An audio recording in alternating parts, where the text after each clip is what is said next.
esta es la siguiente reunión informativa respecto de los cambios que han ocurrido en los últimos 2 meses en términos de distintos tipos de normas o de fallos de tribunales o de pronunciamientos del señor Contralor General de la República, que tienen relación directa con nuestro quehacer en proyectos de arquitectura o en planificación urbana. Y como siempre, contamos con la exposición de Carmen Paz Cruz, quien elabora estos informes periódicos para la AOA. Está organizado el informe en distintos bloques, en circulares de la División de Desarrollo Urbano, pronunciamientos del Contralor, o temas de tribunales o de proyectos de ley. Entonces, Carmen Paz va a ir haciendo una pausa en cada uno de los bloques para recibir respuestas o comentarios de ustedes, de manera de no agruparlos todos al final y para que no se mezclen demasiado los distintos temas. Así que sobre cada uno de los bloques que va a ir exponiendo Carmen Paz, disponibles para que levanten la mano o que por el chat manden manifiesten algún interés para hacer alguna consulta, y entre Carmen Paz y yo las vamos contestando después de cada bloque. Así que Carmen Paz, adelante. Todo suyo. Gracias, José Ramón. Voy a partir entonces compartiendo pantalla. ¿Ahí se ve? ¿Sí? Sí, perfecto. Ya. Bueno, como les contaba José Ramón, vamos a partir entonces con un primer bloque de circulares de DU para luego continuar con dictámenes de Contraloría, con fallos y finalmente con otras publicaciones que en este caso corresponde a la publicación de la Política Nacional de Ordenamiento Territorial el 5 de julio pasado. Primero vámonos con las DDU. Tenemos acá la DDU 458, que yo creo que ustedes la tienen que haber visto, se publicó el 13 de julio pasado, y lo que tenía por objeto esta circular de la DDU era distribuir nuevos formularios únicos para tramitación en las direcciones de obra de todo lo que son el conjunto de formularios para permisos de obra menor. No es la idea entrar en el detalle de estos formularios porque la verdad que es algo bastante técnico que ustedes lo conocen, pero de alguna manera la dictación de esta DDU tenía por objeto adecuar estos formularios para incorporar aquellos cambios introducidos por la ley de aporte, ¿ya? Y en ese punto sí me gustaría destacar un par de detalles que surgen a la luz de la observación en detalle de estos formularios que me gustaría que ustedes tengan en cuenta. Yo sé que la letra es súper chiquitita y yo soy muy cortavista, así que lo convertí a una letra grande que está acá, ¿ya? Es decir, lo que está ahí puesto en detalle acá, en este punto son el punto 6.6 y 6.7, que son los que se agregan, por ejemplo, a este caso de formulario de obra menor de ampliación hasta 100 metros, y que está también en los otros bastante similar. Me gustaría que pusiéramos atención en este punto, porque dice que en el proyecto de obra menor, ampliación menor a 100 metros, se debe calcular, el cálculo del aporte se hace solo respecto de la ampliación, ¿ya? Yo les recuerdo que el cálculo del aporte lo tiene que hacer el arquitecto, porque se había pensado, digamos, que lo tendría que hacer la dirección de obras, pero la verdad es que el arquitecto, el que entrega la información, ya ha hecho de alguna manera el cálculo respecto del aporte que tiene que hacer y el director de obras lo revisa, ¿ya?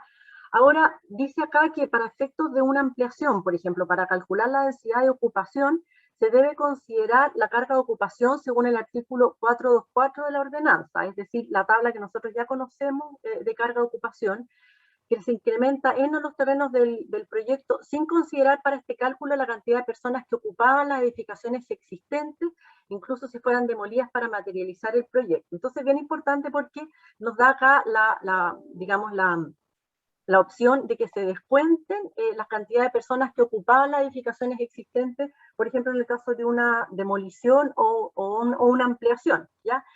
Ahora, tengan en cuenta que que acá dice, solo podrá descontarse la carga de ocupación de edificaciones a demoler en los casos que el permiso de demolición se solicite en forma conjunta con la solicitud de permiso de edificación y se adjunten los antecedentes respectivos a dicha solicitud conforme al inciso final del 516. Entonces, ojo con eso, porque solo van a poder descontar a los ocupantes que hay en el edificio construido o en el demolido, en el caso de una demolición, digamos, cuando ustedes hayan solicitado la solicitud de demolición junto con el permiso, ¿ya? Ahora, yo creo que esto es algo que personalmente creo que es recomendable hacerlo siempre, que es en el fondo contar con el permiso de demolición junto con el permiso de edificación, porque además me ha tocado ver que en el caso de, por ejemplo, declaratorias de inmuebles de conservación histórica o de monumentos nacionales que se han hecho posteriores al permiso, cuando el titular del proyecto, el arquitecto, ha ido a solicitar la demolición, se la han negado y lo han ido a hacer tramitar la demolición al Consejo de Monumentos Nacionales, por ejemplo, situación bastante compleja, porque a pesar de que el permiso haya sido dictado con anterioridad a esta declaratoria, lo han metido de alguna manera en ese enredo. Entonces yo creo que es algo recomendable de hacer siempre, tramitar en paralelo la demolición con el permiso de edificación y además en este caso también para que efectivamente para el cálculo de aporte les consideren esos habitantes, lo que hace que en la fórmula el aporte a pagar sea menor. La ley de acá de alguna manera establece que uno no se tiene que hacer cargo del déficit y solamente del incremento que genere sobre el sistema de transporte, por ejemplo. Entonces, en este caso, se puede descontar. Luego tenemos la 459, la DDU, que se refiere a infraestructura energética. Esta circular en el fondo tiene por objeto aclarar la aplicación del artículo 129 de la ordenanza, que clasifica las edificaciones e instalaciones destinadas a infraestructura energética para poderlo aplicar a los sistemas de calefacción distrital. Acá en la región metropolitana no nos suena muy conocido este tema de la calefacción distrital, pero la verdad que se está planteando como sistema alternativo al uso de la leña en varios planes de descontaminación atmosférica en el sur. Por lo tanto, es algo que probablemente viene y digamos de esa manera la DDU se hace cargo de aclarar en qué uso de suelo podrían ubicarse, instalarse esta infraestructura. Sobre este tema, el 2129 de la ordenanza se refiere a las edificaciones o instalaciones y las redes o trazados destinados a infraestructura de transporte, tanto de transporte como sanitaria y también energética. Y cuando se refiere a la infraestructura energética, este artículo dispone que se entiende como infraestructura energética tales como centrales de generación o distribución de energía, de gas, de telecomunicaciones, gasoductos, etcétera. Este tales como, de alguna manera, es lo que toma esta circular de la DDU como el elemento clave para poder concluir que estos destinos mencionados en el 2129 no constituyen un listado taxativo y por lo tanto se puede entender incorporado también un sistema de calefacción distrital como infraestructura energética para los efectos de la ordenanza.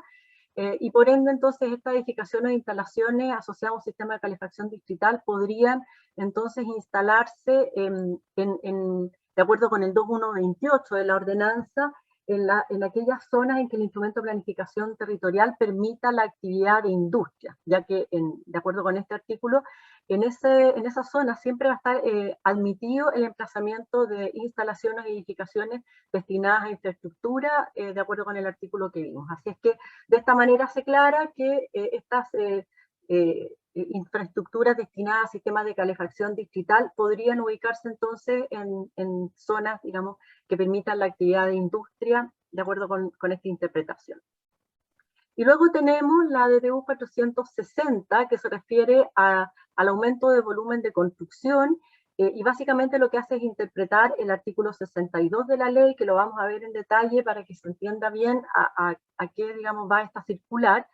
Esta circular tiene por objeto entonces aclarar el concepto de volumen de construcción contenido en el artículo 62 de la ley y su aplicación a viviendas, ¿ya? Ojo con esto.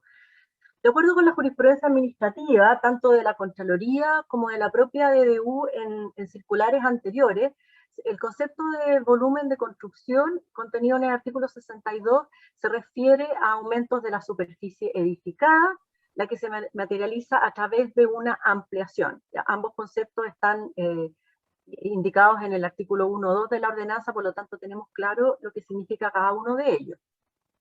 Ahora, el artículo 62 de la ley establece una regla de tipo general, de acuerdo con la cual los terrenos cuyos usos no se conformen con los instrumentos de planificación territorial correspondientes se entienden congelados y no puede aumentarse en ellos el volumen de construcción existente. ¿Ya? Esta es la regla general del artículo 62. Ahora, este artículo 62 considera una excepción, en virtud de la cual sí es posible aumentar la superficie edificada de construcción en usos o destinos que ya no estén permitidos en el instrumento de planificación en dos casos, ¿ya? Estos dos casos a los que se refiere el artículo 62 en esta excepción no son copulativos, por lo tanto, cualquiera de ellos dos que se cumpla me permitiría entonces aumentar la superficie edificada de construcción. El primer caso indica los aumentos que tengan por objeto mitigar, los impactos ambientales adversos que provocare la actividad productiva. Y a mí me ha tocado verlo, este caso, por ejemplo, en establecimientos industriales que han hecho ampliaciones y remodelaciones con el objeto de mitigar impactos ambientales adversos que genera la actividad. Pero está también este número 2, que dice las obras destinadas a mejorar la calidad de su arquitectura, de sus estructuras y de sus instalaciones, incluidas aquellas que tengan un sentido estético que contribuya a mejorar su aspecto. Así que vemos que este número 2 es bastante más amplio que el anterior, ya no habla de actividad productiva, sino que se refiere en general a obras destinadas a mejorar, mejorarla, es mejorar la calidad de su arquitectura, de su estructura y de sus instalaciones. Así que es un número bastante más amplio y que considera esta excepción en el número 2.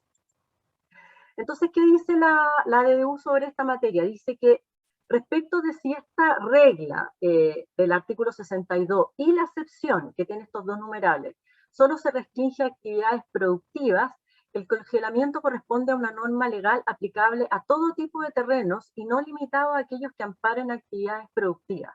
Por lo tanto, lo que está diciendo acá la DDU es que tanto la norma del congelamiento como sus excepciones se podrían aplicar a todo tipo de actividades y no solamente las productivas.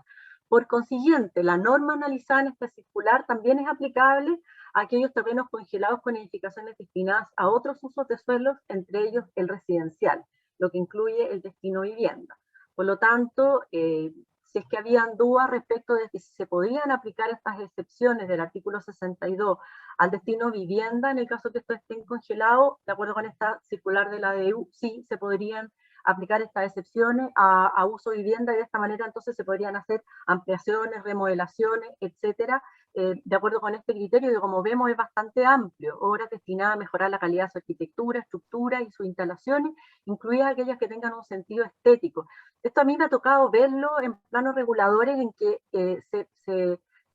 indicando, digamos, la norma del congelamiento, no se permitía que se hiciera ningún tipo de ampliación ni remodelación de viviendas, por ejemplo. Entonces acá nos están abriendo una puerta a través de esta interpretación a otros usos, además no solamente el residencial, también para poder aplicar estas excepciones.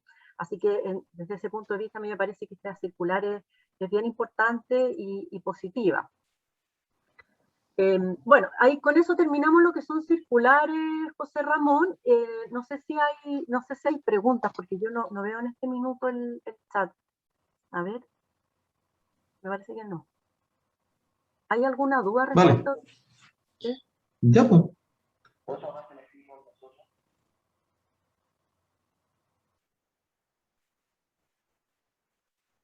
¿Alguna consulta sobre las circulares?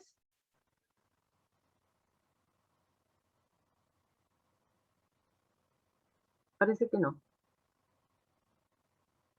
Sigo entonces. Si aparece alguna duda, la podemos resolver de todas maneras al final. Luego entramos en el ámbito de los dictámenes. La verdad que en el mes de julio, y también en el mes de agosto, pero sobre todo en el mes de julio, la verdad que hubo mucha actividad en la Contraloría en dictámenes, muchos de ellos vinculados con temas de construcción, pero en la mayoría de ellos más bien se reiteraba criterios que ya conocíamos con anterioridad, por lo tanto solamente seleccioné aquellos que me parecían que eran más relevantes y en los cuales era importante prestar un poco más de atención. Acá tenemos este dictamen del 2 de agosto del 2021, que fue dictado a solicitud de la Fundación Defendamos la Ciudad, representada por Patricio Herman, que solicitaba un pronunciamiento respecto de la juridicidad de la circular 443 de la DDU. Esta circular 443 la vimos me parece que en alguna presentación, no sé si en la primera o en la segunda, era unos meses atrás, y que se refiere, esta DDU instruye respecto de que no corresponde que las direcciones de obras exijan una solicitud de pertinencia al sistema de evaluación de impacto ambiental, en lo concerniente a la resolución de calificación ambiental, como requisito para obtener alguno de los permisos y o autorizaciones establecidos en la Ley General de Urbanismo y Construcciones. Esta DDU bastante importante porque vino a aclarar de alguna manera ese criterio que ha sido bastante confuso. La verdad que, por ejemplo, la Corte Suprema anuló, vamos a ver más adelante, dejó sin efecto un permiso de edificación en el caso, por ejemplo, del proyecto Punta Piquero, indicando que este había sido otorgado el permiso ilegalmente por no tener la calificación ambiental favorable, cosa que no es así. La circular 443 aclara que el permiso de edificación a mí me autoriza para iniciar una construcción para lo cual yo tengo un plazo, que además es extenso, y que además yo puedo tener el permiso y finalmente nunca materializar la construcción que me permite ese permiso. Y por ello está vinculado a la recepción definitiva de las obras, la resolución de calificación ambiental y no al permiso. Sin perjuicio de que yo para iniciar las obras tendría que tener la calificación ambiental, pero no está vinculado con el permiso, solo aclara la DDU 443. Y en esta solicitud de dictamen, Patricio Herman solicitaba a la Contraloría entonces pronunciarse respecto de su juridicidad, ya que no estaban de acuerdo con el contenido de lo indicado en la 443 por la DDU. Bueno, sobre esta materia, la Contraloría se refiere en extenso, volviendo a hacer todo el análisis sobre la materia. Indica primero lo señalado en el 142 de la ordenanza, que es súper importante para estos efectos, y que prescribe que los documentos y requisitos que exige la ley y la ordenanza para obtener los permisos, las recepciones y los anteproyectos y demás solicitudes ante las DOM constituyen las únicas exigencias que deben cumplirse, ¿ya? Sin perjuicio de requisitos que en forma explícita y para los mismos efectos exijan otras leyes. Entonces, en el caso de la calificación ambiental, está efectivamente vinculada con la recepción, pero no con los permisos ni con los anteproyectos. A diferencia de por ejemplo, otras autorizaciones, el EISU sí está vinculado expresamente al permiso de edificación, y lo mismo va a estar también los IMIP que van a reemplazar a los EISU, pero no la calificación ambiental, que en ninguna parte está vinculada expresamente con el permiso y por lo tanto no es algo que las direcciones de obras puedan exigir, ¿ya? Son las únicas exigencias las que están indicadas en la ley y en la ordenanza y las que indican explícitamente otras leyes u otros reglamentos. En ese contexto, entonces, tratándose de proyectos de actividades que tienen que ser sometidos al sistema de evaluación de impacto ambiental para otorgar la recepción definitiva, ahí sí las municipalidades pueden y deben exigir que previamente se acredite la obtención de la resolución de calificación ambiental favorable, ¿ya? Y no se advierte sustento normativo para que las direcciones de obras puedan exigir una consulta de pertinencia de ingreso al CIA o una resolución de calificación ambiental favorable. Es decir, sin perjuicio de que lo puedan poner como una observación, de ninguna manera podrían rechazar el permiso por ese motivo. Y de hecho, la Contraloría se refiere incluso a qué pasa cuando a un proyecto le corresponda someterse al sistema de evaluación de impacto ambiental. De alguna manera, ¿cuál es el rol que tiene ahí la municipalidad? Y dice, con todo, es dable destacar que la obtención de un permiso de edificación no resulta suficiente para que el titular pueda dar inicio a la ejecución de su proyecto de actividad si se trata de aquellos que deben ser sometidos al indicado procedimiento de calificación ambiental, ya que en tal caso también requiere obtener la respectiva resolución de calificación ambiental favorable. Es decir, es dable destacar que, como dice aquí, la obtención del permiso de edificación no resulta suficiente para que pueda iniciar la ejecución de su proyecto, porque para iniciar las obras sí tiene que tener la resolución de calificación ambiental favorable, eso lo sabemos, ¿ya? Así en los casos en que la dirección de obra estime que un proyecto puede ser de aquellos que requieren ser sometidos al CIA corresponde que esa unidad municipal informe tal situación a la Superintendencia de Medio Ambiente. Y es la Superintendencia de Medio Ambiente la que eventualmente podría fiscalizar si es que se han iniciado obras sin la correspondiente resolución de calificación ambiental. Eso es lo que dice la Contraloría, pero de ninguna manera rechazar o ponerlo como condición del permiso, ¿ya? En el fondo, esto es condición para iniciar obras, pero no del permiso. Y lo dice claramente la Contraloría. Por consiguiente, lo expresado en la DU 443, en orden a que, salvo respecto de la recepción definitiva, no corresponde que las direcciones de obra exijan solicitudes de pertinencia ante el SEA, como tampoco resolución de calificación ambientales como requisitos para solicitar o obtener alguno de los permisos o autorizaciones establecidos en la ley. Se ajusta a la normativa entonces y jurisprudencia aplicable a la DU 443 y queda completamente firme, además ahora respaldada por la Contraloría.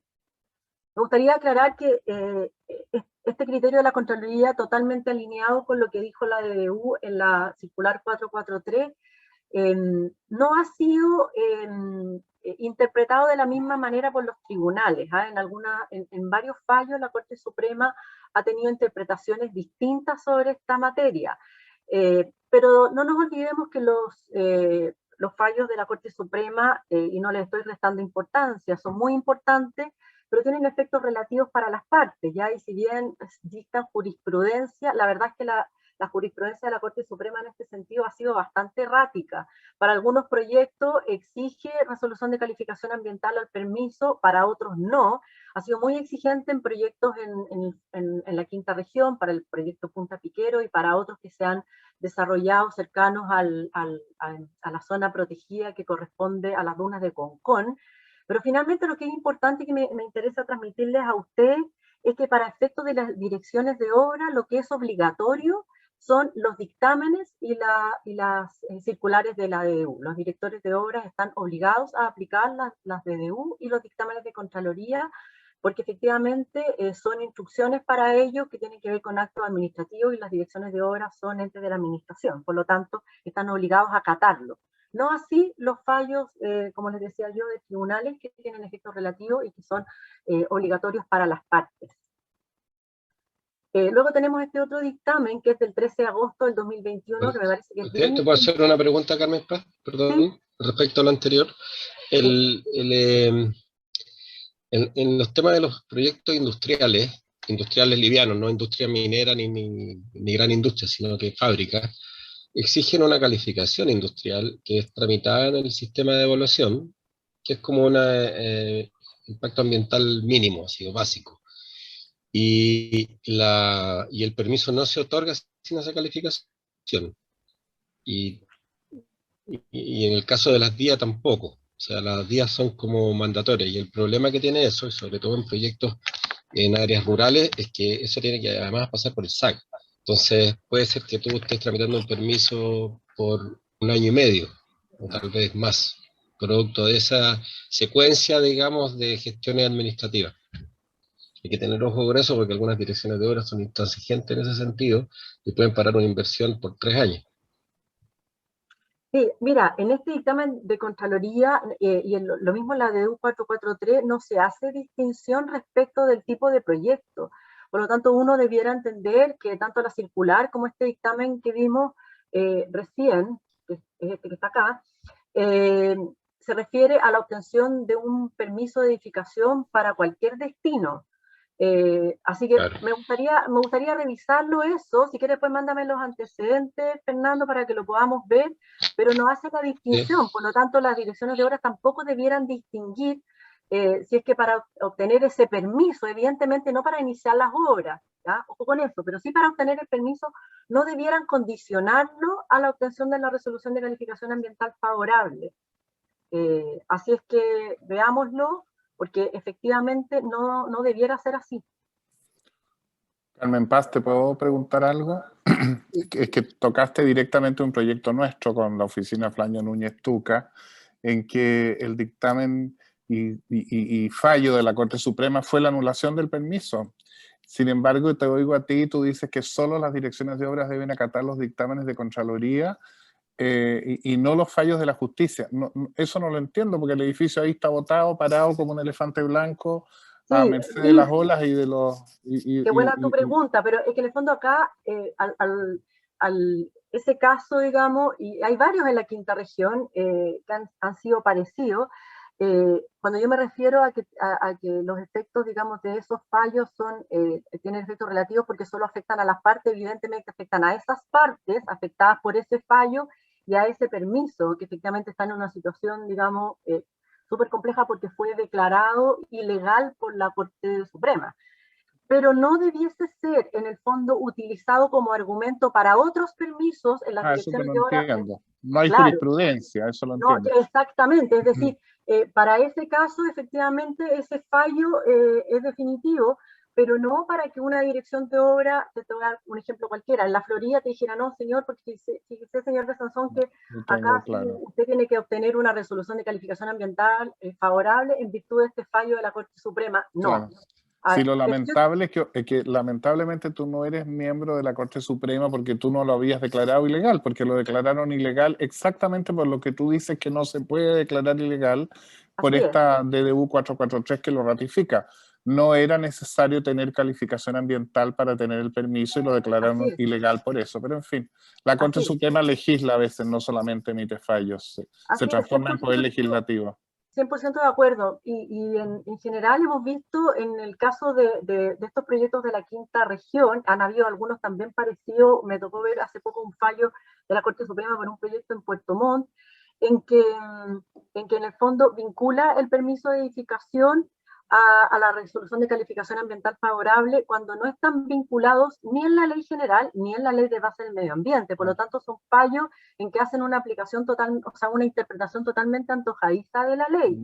Pero así ha sido, por eso que lo traigo a colación, porque de alguna manera yo tengo la sensación de que muchas direcciones de obra se empezaron, digamos, a poner un poquito quisquillosas con este tema y empezaron a exigir la resolución de calificación ambiental favorable como si estuviera vinculado al permiso, cosa que no está y nunca ha estado. La DDU en ese sentido fue bastante clara, la 443, trata de ser impugnada por Defendamos la Ciudad y la Contraloría la ratifica. Entonces, desde el punto de vista de lo que son los entes de administración, DDU y Contraloría, tenemos una interpretación clara, ¿ya? A la que debieran ceñirse las direcciones de obra. No así con la Corte Suprema, porque tal como nos dices tú, Yves, y conozco esos casos que han sido, la verdad, que muy lamentables, no porque yo lo encuentre lamentable desde el punto de vista, digamos, solamente del resultado respecto de esos proyectos, sin pronunciarme respecto de eso, sino que porque hace una mala interpretación de la ley, y eso evidentemente trae siempre un montón de problemas y perjuicios, porque empieza a enredar las cosas. Las direcciones de obra, en ese sentido, tendrían que ser muy claras en no exigir nada que no les corresponda exigir al permiso de edificación, y en ese sentido la norma es muy clara y por eso que está dicha acá muy claramente en el 142 de la ordenanza. Solamente aquello que está vinculado con el permiso en una ley o en un reglamento es lo que se puede exigir y no otras cosas, pero no siempre lo tienen claro. Y bueno, lamentablemente... Así es, gracias, Carmen. Lamentablemente, como dices tú, no siempre ha sido, y por eso te lo comento, lo de la Corte Suprema más bien ha venido a enredar este tema que aclararlo. Bueno, acá tenemos otro dictamen que me parece súper importante a la luz de lo que partimos comentando, que tiene que ver con los humedales, ¿ya? Y acá, Yves, vamos a ver a continuación que tenemos por un lado este dictamen de la Contraloría, pero a continuación les voy a tener que contar una mala noticia, que es una mala interpretación de la ley de parte también nuevamente de la Corte Suprema. Van a pensar que esto en contra de la Corte Suprema, pero la verdad que a veces saca unos fallos espectaculares y otras veces unos que dejan bastante que desear. En este caso, la Contraloría es bastante certera respecto de este tema, en que se solicita un pronunciamiento a la Contraloría de parte de la Municipalidad de Lo Barnechea.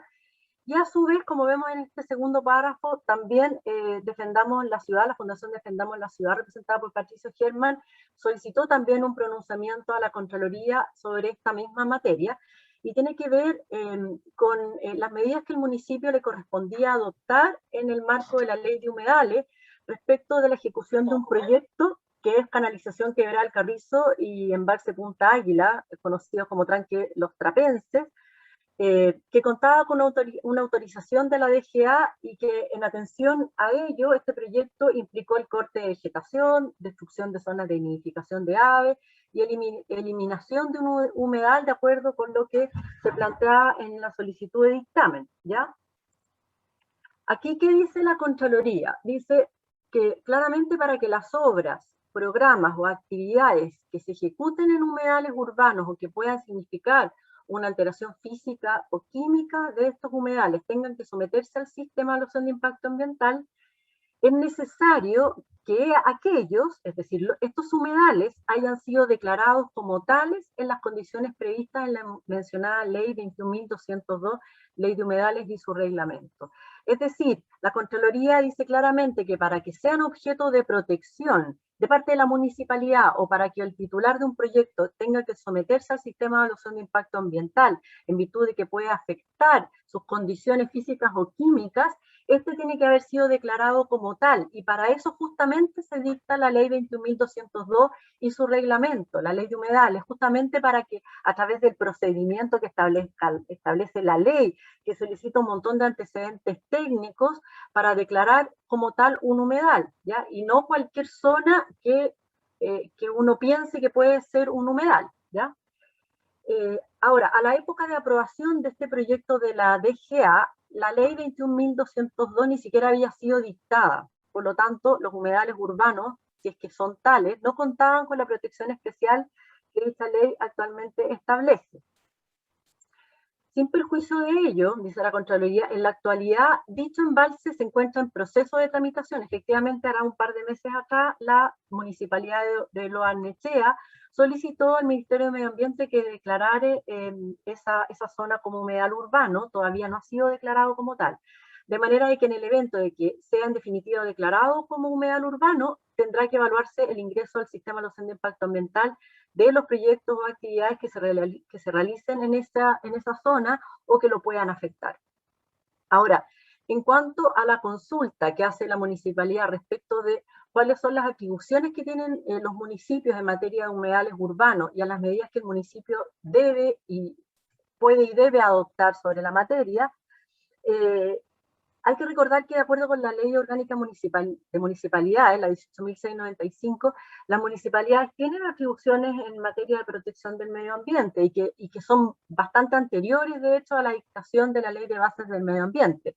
Dice la Ley de Municipalidades que las municipalidades pueden desarrollar directamente o con otros órganos de la administración del Estado funciones relacionadas con la protección del medio ambiente y pueden colaborar también en la fiscalización y cumplimiento de las disposiciones legales y reglamentarias correspondientes a la protección del medio ambiente dentro del límite de la comuna. Ahora, este artículo, que es bastante general, la Contraloría lo limita, porque dice que si bien el legislador les ha entregado a los municipios una serie de atribuciones tendientes a proteger el medio ambiente, y específicamente a los humedales urbanos, en las condiciones antes indicadas, estas facultades deben ejercerse con apego al ordenamiento jurídico, ¿ya? Y esto ya lo había dicho la Contraloría el mes pasado en relación a otra materia que tiene que ver con una ordenanza de ruidos que se había dictado en la municipalidad, en este caso de Ñuñoa, que era bastante más exigente en términos de la generación de ruidos, teóricamente ruidos molestos, en ciertos horarios, más exigente que la norma de ruido que establece, digamos, o sea, que la norma de ruido que fue dictada en virtud de la Ley de Bases del Medio Ambiente. Entonces ahí también le dijeron, usted no puede dictar una norma de ruido más exigente que la norma de ruidos. Acá es lo mismo, es decir, la protección de los humedales es con completo apego al ordenamiento jurídico, en este caso la ley de humedales, y por lo tanto no puede proteger una municipalidad un humedal que no ha sido declarado como tal. Eso es lo que le está diciendo esencialmente acá entonces la Contraloría a la municipalidad, y es bastante importante porque efectivamente lo que es objeto de protección es aquello que ha sido declarado como humedal. Si bien las municipalidades pueden congelar permisos de edificación mientras esté en tramitación la declaratoria de un humedal, esa, digamos, es una facultad que efectivamente tienen, pero no tienen otras facultades de protección.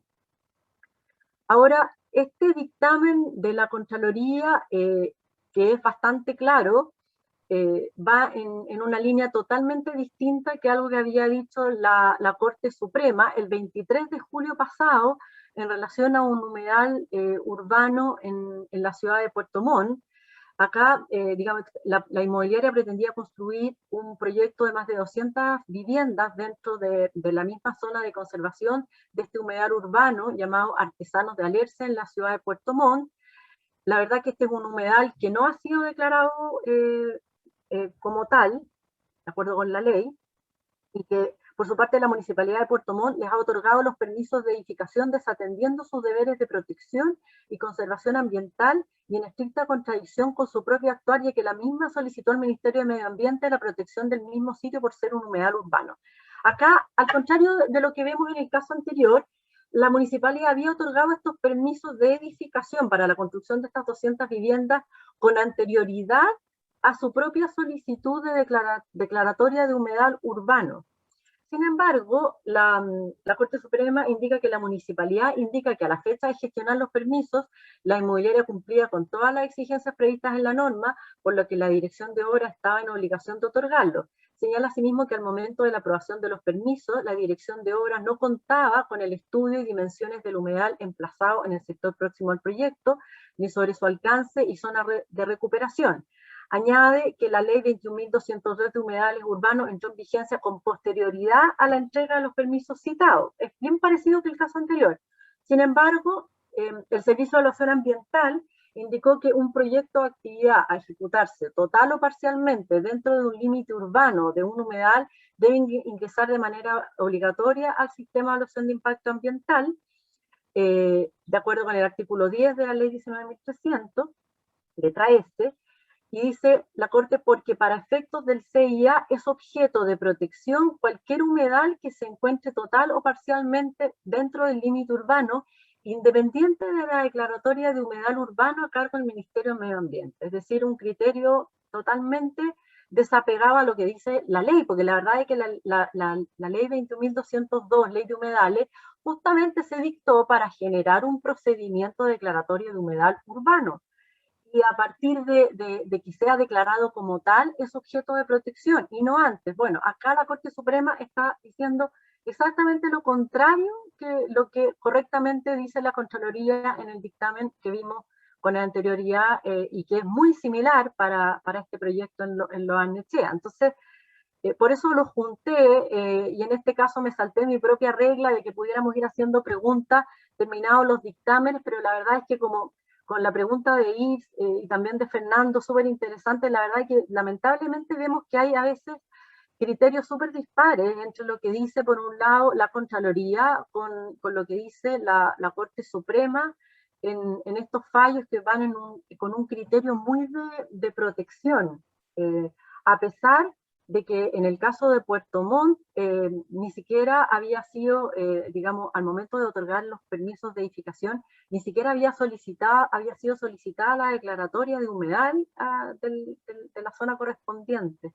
Así que bueno, bastante negativo desde ese punto de vista, y yo cuando digo es bastante negativo, no es porque esté a favor o en contra de los proyectos determinados, sino que desde el punto de vista de que no va dando claridad respecto de la correcta aplicación de la ley. O sea, esta ley de humedales se dicta, como les reitero, para establecer un criterio de declaración de humedales urbanos y que a partir de ese momento sean objeto de protección, porque si no cualquier terreno que cualquier persona considera que cumple con los requisitos para hacer un humedal tendría que ser objeto de protección, eso no da ninguna certeza jurídica. No sé si hay algún comentario sobre este tema o alguna pregunta.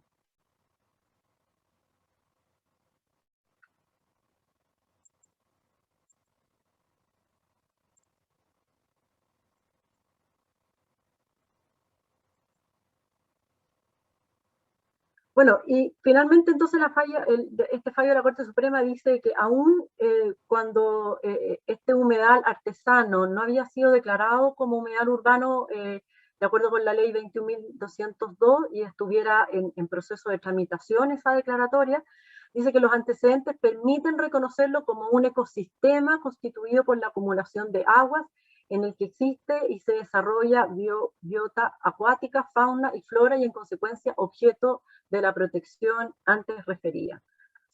Bastante, digamos, les recomiendo tener bastante cuidado con este tema porque la verdad que si bien la Contraloría y la DDU han sido claros en términos de que lo que es objeto de protección es lo que ha sido declarado como tal, la Corte Suprema ha tenido un criterio distinto, bastante más amplio, y podría ser objeto de protección algo que no haya sido declarado como humedal urbano en la medida que reúna estas características de acumulación de agua en el que se desarrolla fauna y flora que pudiera ser objeto de protección.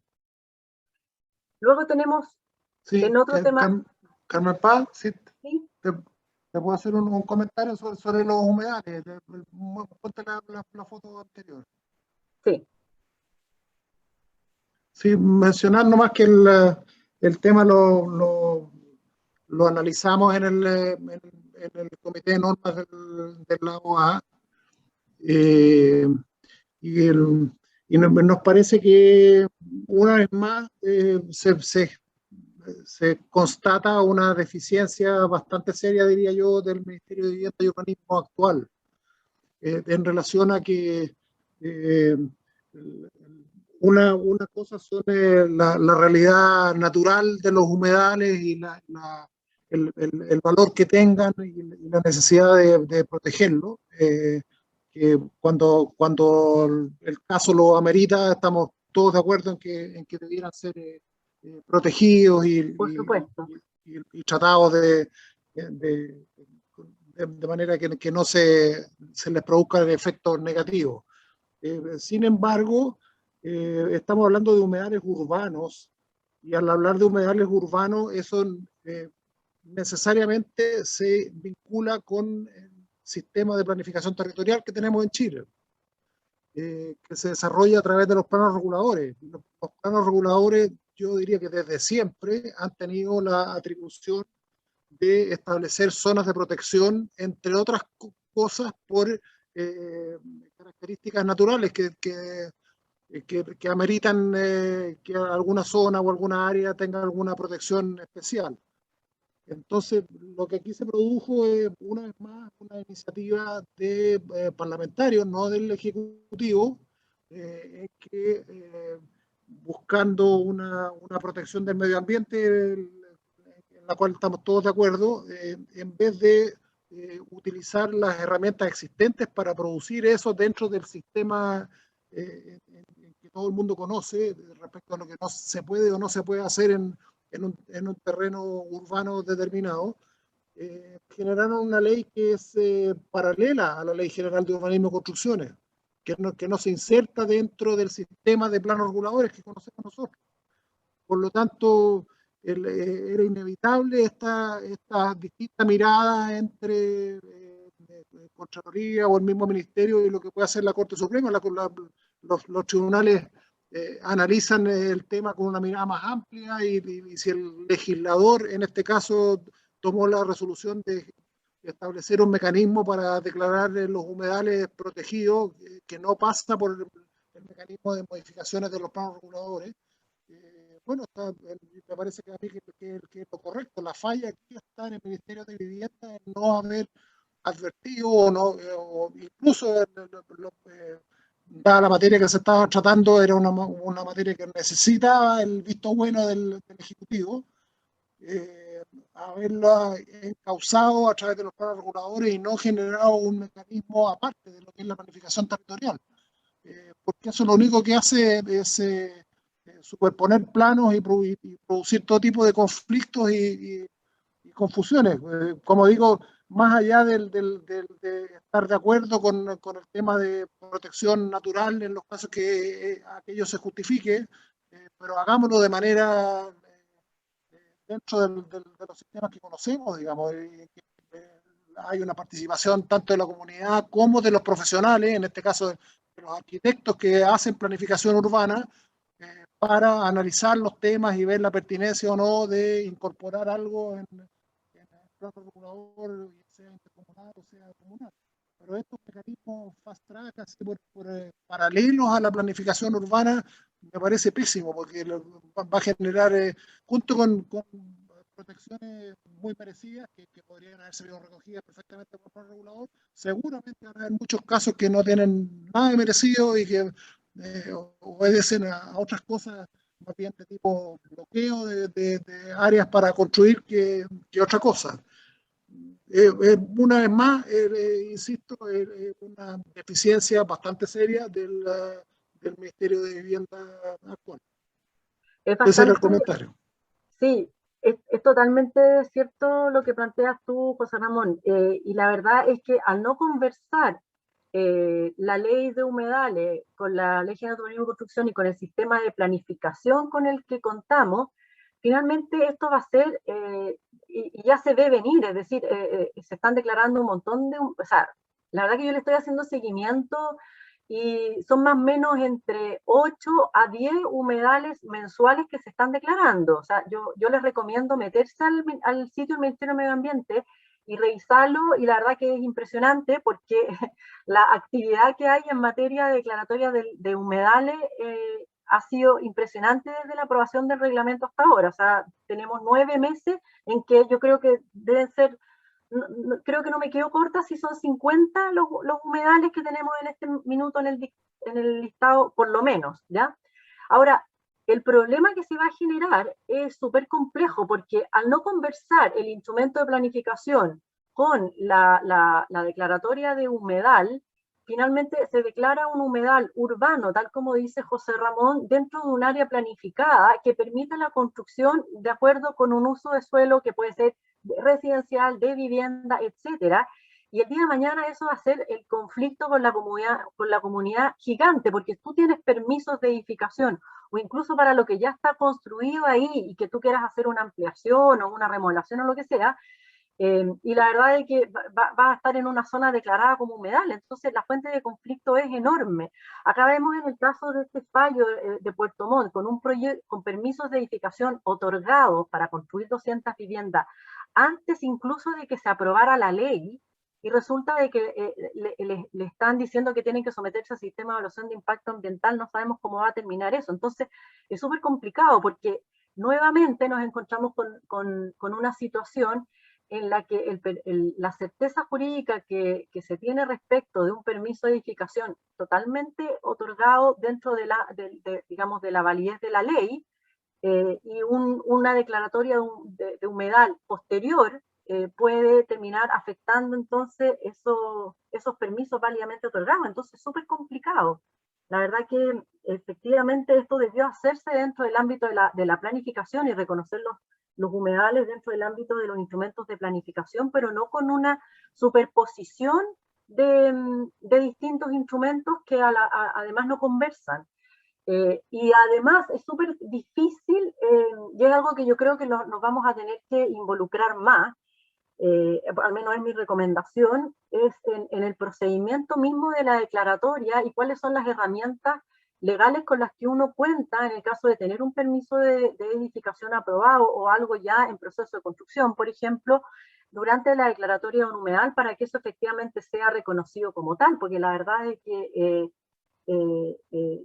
este fallo de la Corte Suprema tiró por tierra, digamos, los derechos adquiridos respecto a esos permisos otorgados. Entonces la situación yo la encuentro particularmente compleja. Este mes de agosto se declararon, creo que son 9 o 10, hay entre solicitudes de declaratoria de humedales y humedales declarados, y entiendo que hay ahora listo para solicitud de declaratoria de humedal todo lo que corresponde a la desembocadura del río Elqui en La Serena, que de acuerdo con el plano que estuve mirando son cercanos a las 500 hectáreas digamos, de toda esa zona que llega, digamos, desde la zona costera de desembocadura del río hasta más allá de la carretera de la Ruta 5, entonces es enorme.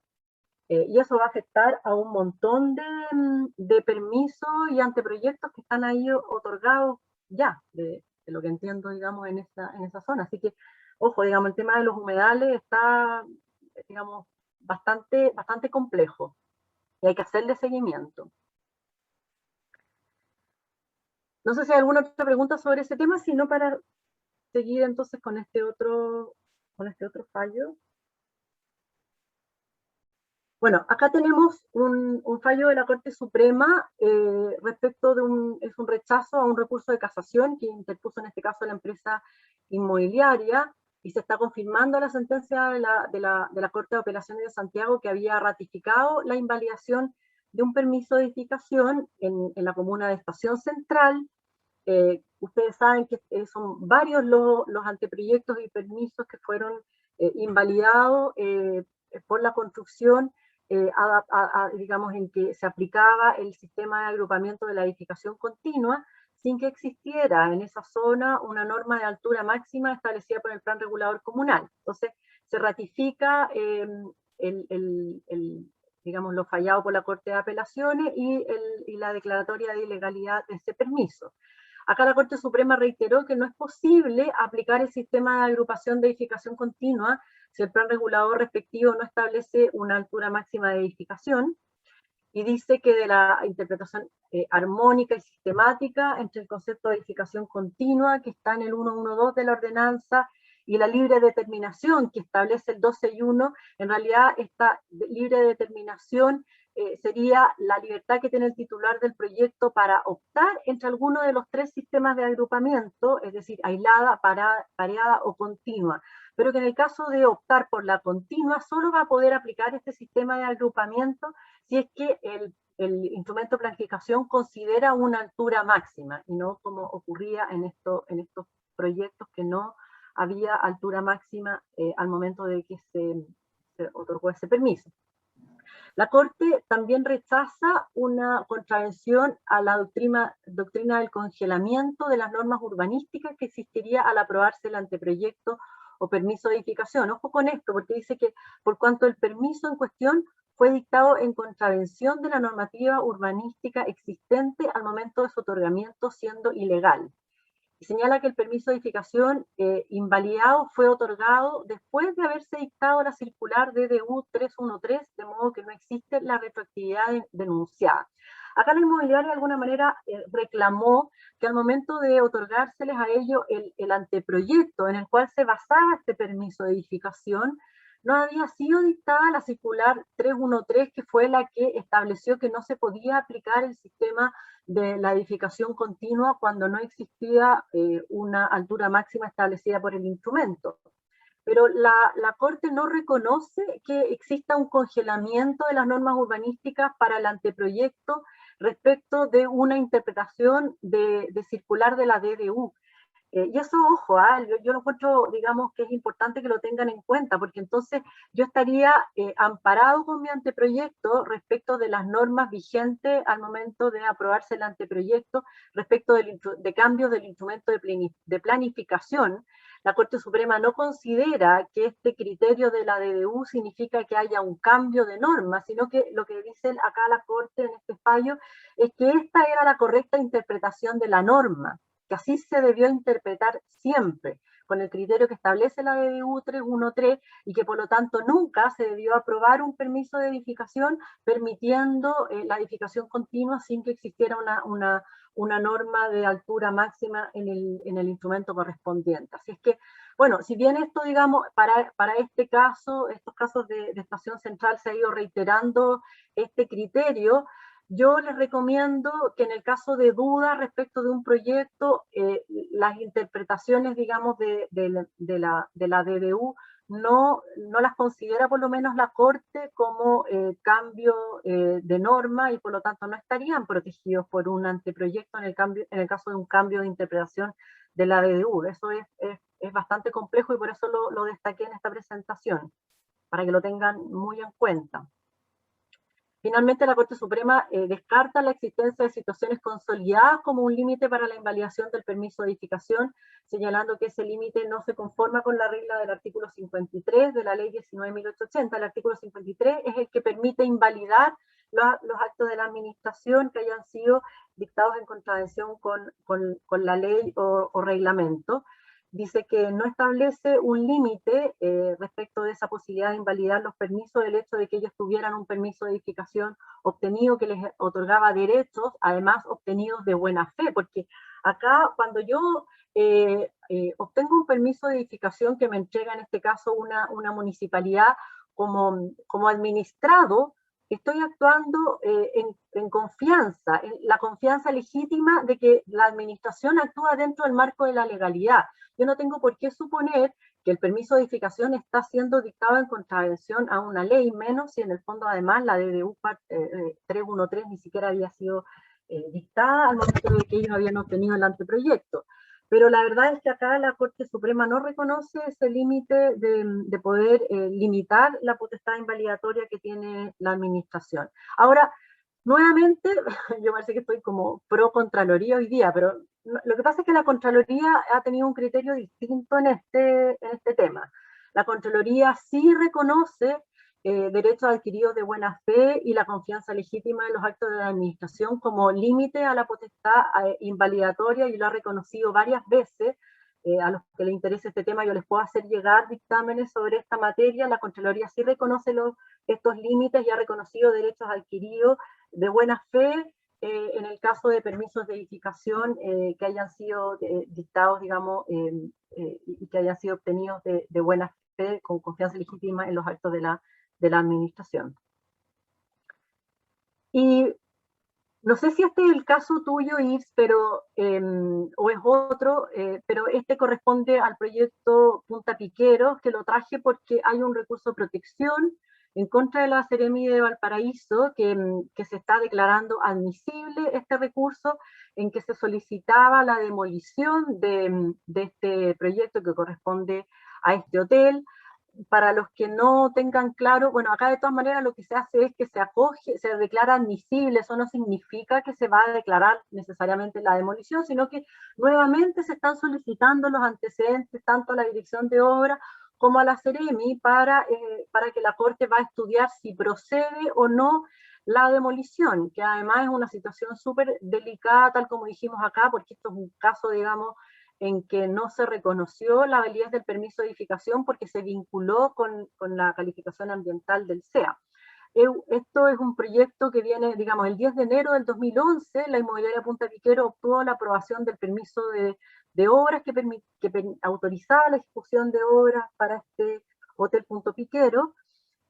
Respecto de este dicho administrativo, se redujo en su momento un reclamo de ilegalidad que terminó la Corte Suprema, en donde la Corte Suprema concluyó que la conducta de la municipalidad era ilegal, razón por la cual, por sentencia firme, fue dejado sin efecto. Ahora, en esta sentencia, la Corte Suprema, que ha sido bastante errática, la verdad, en materia, digamos, de este proyecto específicamente, en la sentencia que fue el 2 de mayo del 2013, la Corte Suprema había dejado sin efecto el permiso de edificación, que era, como vimos, del 10 de enero del 2011, mientras no se cumpla la evaluación ambiental Hotel Punta Piqueros a través del correspondiente estudio de impacto ambiental. Entonces, en ese momento, y con este fallo que indicaba que estaba, digamos, se dejaba sin efecto el permiso mientras no se sometiera al sistema de evaluación de impacto ambiental el proyecto, lo que hizo entonces el titular de este permiso fue ir con el proyecto, calificarlo y obtener la evaluación ambiental del proyecto, considerando que la Comisión de Evaluación de la Región de Valparaíso, en una resolución del 21 de noviembre del 2018, determinó calificar ambientalmente favorable el proyecto Hotel Punta Piqueros. Entonces, obtuvieron su resolución de calificación ambiental favorable, con lo cual, lo que ocurrió entonces es que la Municipalidad de Concón, acogiendo lo que decía en ese momento la Corte Suprema, que era que el permiso quedaba invalidado mientras no tuviera la calificación ambiental favorable, levantó la paralización temporal que tenían las obras de construcción de este hotel. La Municipalidad de Concón había restablecido definitivamente en todos sus términos los efectos del permiso de edificación por haberse perfeccionado lo que exigía en ese momento la Corte, que era obtener esta calificación ambiental favorable. Sin embargo, la Corte Suprema, a mi juicio, esta es una opinión personal, no representa la AOA, pero se dio vuelta la chaqueta, ¿ya?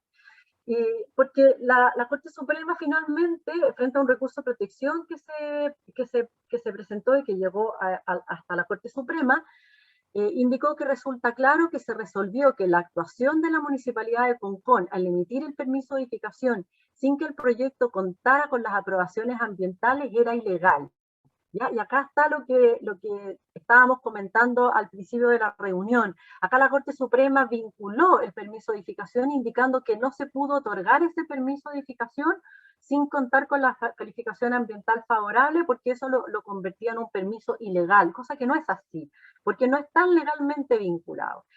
Y dijo que el proyecto Hotel Punta Piqueros no cuenta con un permiso de obra válido y vigente, toda vez que, entre otros aspectos, no se advierte que la empresa involucrada haya presentado nuevamente la documentación requerida en el 516 de la ordenanza para efectos de obtener un permiso de obra nueva. Es decir, le estaba diciendo, usted tiene que ingresar un nuevo permiso, cosa que ya a esas alturas no era posible, todo ello con estricto apego a la normativa actualmente vigente. Entonces, claro, porque cambiaron la normativa de urbanismo cambió en la efectivamente el plan regulador y hoy en día no sería posible obtener ese permiso. Entonces la Corte Suprema fue muy errática, la verdad, en este caso en concreto, y esto es una opinión desde el punto de vista meramente legal, es decir, de no ajustar, primero no ajustarse a lo que había dicho en el fallo, porque le decía, este permiso no es válido mientras no tenga la calificación ambiental favorable. Luego, en un fallo posterior, dice que el permiso había sido dictado ilegalmente porque tendría que haber tenido la calificación ambiental favorable al momento de su otorgamiento, cosa que no era así, porque nunca ha estado vinculado un permiso de edificación a una calificación ambiental. Y entonces, en consecuencia del tenor de dos decisiones de esta Corte, que giran en torno a la misma materia, los efectos del permiso de edificación número 7 del año 2011, es posible concluir que tal acto administrativo ha sido dejado definitivamente sin efecto por resolución judicial. Lo que nos comentaba Lisbeth Sansón, efectivamente acá la Corte deja sin efecto el permiso de edificación, que la verdad que en estricto apego a la ley había sido otorgado válidamente por la Dirección de Obras de Concón. Ahora, la Corporación Pro Defensa Patrimonio Histórico y Cultural de Viña del Mar interpuso un nuevo recurso de protección, esta vez contra la Ceremi, por no acoger una solicitud de demolición total o parcial de este hotel, y esperan lograr la demolición del edificio construido por no contar con permiso de edificación. No sé qué va a pasar con esto, pero la verdad que lo que en este momento tenemos es que se acoge como admisible este recurso, lo que significa que la Corte lo va nuevamente a estudiar si es que corresponde o no acoger entonces esta solicitud de demolición. Es bastante complejo, porque la verdad que demoler esta construcción va a generar además un montón de efectos ambientales si es que fuese así, pero como vemos es como casi como contarles una teleserie, pero lo traje a colación porque la verdad que apareció profusamente en la prensa en el mes de julio, sobre todo, como que la Corte habría aprobado demoler este hotel. No es así, lo que está haciendo es acoger a trámite esta solicitud de recurso, y esto todavía la verdad que no está dicho para nada, la última palabra, lo vamos a seguir haciendo seguimiento, porque la verdad que es un caso bastante emblemático, bastante lamentable y bastante errático. Fue, a mi juicio por lo menos, opinión personal, pero yo creo que fue bastante errática la Corte en la manera como ha fallado en este caso. Y finalmente, muy rápidamente, para los que no saben, se aprobó el 5 de julio la Política Nacional de Ordenamiento Territorial, que establece de alguna manera un sistema integrado de decisiones para el ordenamiento territorial. Es una política en la que se venía trabajando hace bastante tiempo en la CONICIVIT, de manera de poder contar con un instrumento que permita coordinar y conducir las iniciativas territoriales a nivel regional. Dice que en cuanto a los actores públicos que participan en la toma de decisiones a escala nacional, se distingue la COMICIVIT. La COMICIVIT existe desde digamos, hace ya un tiempo, fue creada por la ley 21.074, y es la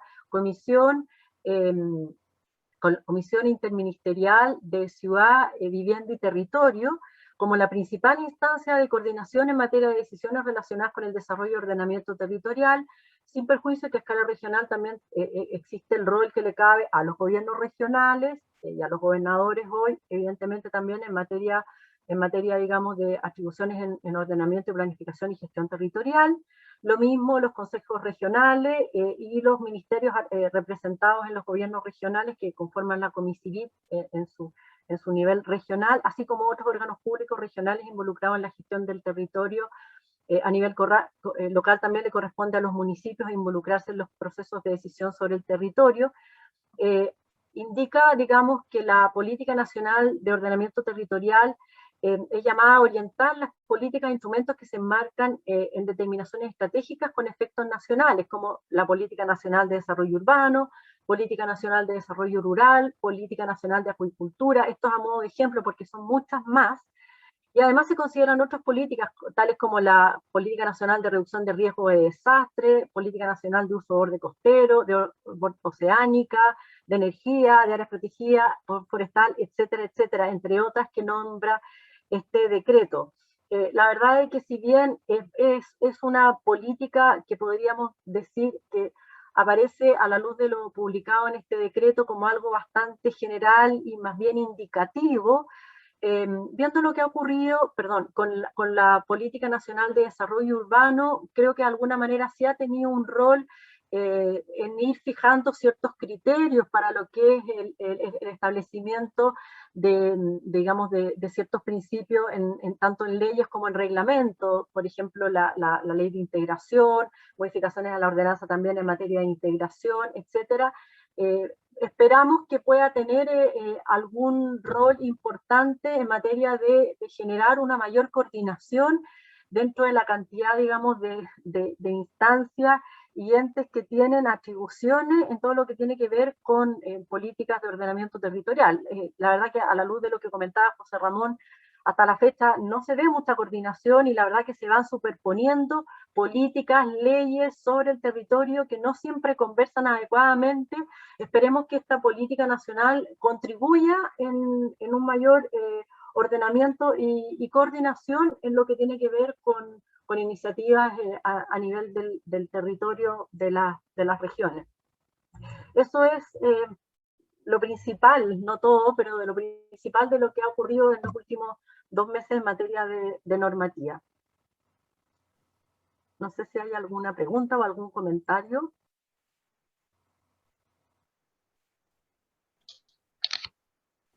Está como para salir deprimido todo esto. No. No, pero no era la idea. La idea es que salgan informados. No, sí, se agradece. Muchas gracias, Carmen Paz. Agradecido, muy importante todo lo que dijiste. Gracias, Carmen. A mí, mira, sobre todo me interesa de que este informe a ustedes les llega bimensualmente, a veces es bien extenso, pero lo importante es poder generar esta instancia de conversación de los temas, sobre todo para que ustedes puedan estar atentos y puedan estar alerta en los proyectos que les toca desarrollar en las materias que hoy en día están siendo importantes. La verdad es que hoy en día hemos visto que ya no son solamente normativas urbanas, deberíamos ponerle apellido, José Ramón, urbanas y ambientales, porque el tema ambiental claramente hoy en día es tremendamente importante, y lo vimos acá en estos casos que destacamos en lo que tiene que ver, digamos, con lo que son las declaratorias, la declaración de impacto ambiental, el someterse a este sistema de evaluación de impacto ambiental para los proyectos, y las declaratorias de humedales urbanos son temas que están cada vez más sobre la mesa, a los que yo les recomiendo entonces ponerles especial atención. Sí, oye, y una opinión personal mía, pero ahora con todo el revuelo político que hay, elecciones y un posible gobierno de Boric, la cosa se puede complicar mucho. Hay varias alcaldías que son Frente Amplio y no sé qué va a pasar con eso. Muy complicado. Sí, bueno, hay que adaptarse a los tiempos, y en ese sentido adaptarse a los tiempos, en mi opinión, significa, uno, estar bien informado. Para eso sirve mucho este tipo de instancias que organiza la AOA, de manera que ustedes manejen la información, la tengan a la mano, y segunda recomendación, ser especialmente cuidadoso con los proyectos, revisarlos, asesorarse bien, de manera de que yo hoy en día recomiendo revisar los proyectos, ojalá en las etapas más tempranas posibles, y ser, yo no digo más papistas que el Papa, pero sí tomar todas las precauciones del caso para no, en el fondo, encontrarse con estos problemas que la verdad que son súper lamentables, con permisos ya otorgados. Es bastante lamentable tener que enfrentarse a este tipo de problemas, así que ojalá poder tratar de evitarlos y tomar las medidas con anticipación, en la medida que se pueda. El problema, Carmen Paz, es que aunque uno las tome con anticipación, no hay nada más de anticipación que pedir un permiso legalmente y que después no sirva para nada. O sea, da lo mismo que pidamos las cosas con anticipación. Estamos pésimos. La verdad es que yo te digo el caso que tú has expuesto también, además te lo agradezco. Lo expusiste muy claramente y es como es. Ha costado millones de dólares a los propietarios y todavía pretenden que lo demuelan con otro gasto de otros varios millones de dólares. O sea, la verdad es que vivimos en el país al revés y yo no sé, como dice muy bien Álvaro, hasta dónde vamos a llegar. Porque el chicle se puede estirar, pero nunca tanto. Es Sí. terrible. Uno no saca nada con anticiparse, porque todo lo que pueda hacer previamente para precaverse y ser cautos, todo te puede salir mal igual. Sí, lamentablemente yo creo que la situación de los permisos de edificación es cada vez más lábil, es decir, menos, digamos, hay menos certeza respecto de un permiso de edificación otorgado, porque uno piensa que es válidamente otorgado, pero puede ser invalidado finalmente en una instancia, principalmente en una instancia judicial. Así es que por eso lo quise traer, pero no es la idea deprimirlo, pero sí la idea No, pero es si que esto estén se sabe. informados y que estén súper bien informados, que sepan que estas cosas están pasando, que además también estén informados de acuerdo con cómo han sido los procesos y no por lo que aparece en la prensa, porque la verdad que la prensa, la verdad que desinforma en estas materias más que informa. Entonces, confunde, no explica bien los argumentos y desde ese punto de vista, digamos, la idea justamente de José Ramón y de la AOA es que ustedes estén bien informados y sepan bien, en el fondo, el terreno que pisan respecto de sus proyectos. Y Carmen Paz, lo más importante, lo que hemos visto en la OA, es que hay que hacer buenas leyes. El problema de esta incertidumbre es porque hay muchas leyes que son pésimas, normas que están mal hechas y por lo tanto hay interpretaciones distintas por todos lados. Y para ello tenemos que involucrarnos nosotros los arquitectos a participar en eso y es lo que trabajamos con José Ramón con mucha fuerza en la OA para lograr. Ahora, el problema es que no nos pesca nadie, porque además existe un ambiente generalizado de no tomar responsabilidades por parte de la autoridad que yo la encuentro lamentable nomás. Bueno, pero En yo fin, desde esto fuera, se agradece porque nos mantienes muy informados tú y eso es sí, fantástico. yo de todas maneras me gustaría, lo digo desde fuera, porque yo esta asesoría que le hago a la AOA con mucho gusto, pero la verdad que yo no soy miembro de la AOA, soy abogado, podría ser miembro de la AOA. Pero yo creo que el trabajo que ustedes hacen es un trabajo encomiable, es decir, hacen un muy buen trabajo en términos con seriedad y con profesionalismo, tratar de hacer ver en las distintas instancias, no solamente en las instancias de tramitación de los proyectos de ley, sino que también frente a la administración, al ministerio o a la Contraloría, con muy buenos argumentos, tratando de hacer ver los puntos. A veces les va bien, otras veces lamentablemente no, pero el trabajo lo hacen y lo hacen muy bien. En ese sentido, la verdad que yo los felicito porque siempre me trato, digamos, de informar también de las acciones que ustedes están haciendo como AOA y son siempre muy bien fundamentadas.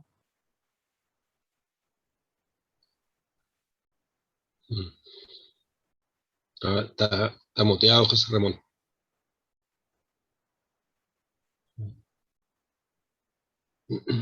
Ahí sí. Ahí sí. Oye, no, un comentario nomás que el panorama, por lo menos de parte del Comité de Normas de la OA, no es halagüeño. La percepción que tenemos es que a medida que pasa el tiempo, no solo los permisos, sino que yo diría que la actividad profesional de los arquitectos se ha ido viendo deteriorada.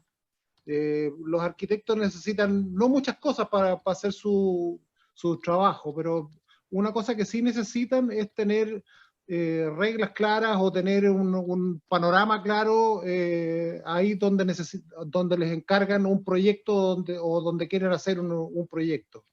Y en la medida que esas reglas no estén claras y sea una cosa movediza, cambiante, eso para el ejercicio del arquitecto es pésimo porque te deja no en incertidumbre, sino que te deja en desequilibrio toda la dedicación profesional que se necesita uno poner en cualquier proyecto, pequeño, mediano o grande. Y la posibilidad de que los proyectos se desarmen una vez que ya están elaborados, pensados y están con compromiso no solo intelectual, sino que con compromiso vocacional de los arquitectos que los elaboran. Es complicado, es algo que la sociedad más bien debiera proteger en vez de atacar. Y eso hace bastante tiempo ya no está pasando. La corriente es más bien de una cosa bastante movediza, incierta, en que nos mete a los arquitectos en un ambiente que que en mi opinión no nos merecemos. Nuestra profesión no se merece estar sujeta a ese tipo de vaivenes, porque atenta finalmente contra la buena arquitectura y con lo que es un ejercicio profesional sano y honesto. Y lamentablemente, para desilusión mía y para desilusión de muchos otros miembros de la OA, en la actual administración, que ya lleva 3 años y medio, le queda solamente un semestre para terminar, la situación se ha seguido agravando. Venía mal desde la administración anterior, pero ha seguido paso a paso agravándose. Y no hemos logrado como asociación revertir esa situación de parte especialmente del Ministerio de Vivienda y Urbanismo. Es una lástima, pero esa es la realidad, ¿no? Por eso que se las cuento. Nosotros tenemos reuniones todas las semanas para tratar estos temas en el Comité de Normas, y estamos haciendo todo lo que está a nuestro alcance para seguir intentando revertir eso. Pero es un problema de fondo que nos están cortando las alas, nos están cortando nuestro ámbito profesional de una manera que no nos merecemos. Tenemos que seguir trabajando para tratar de revertir esa situación.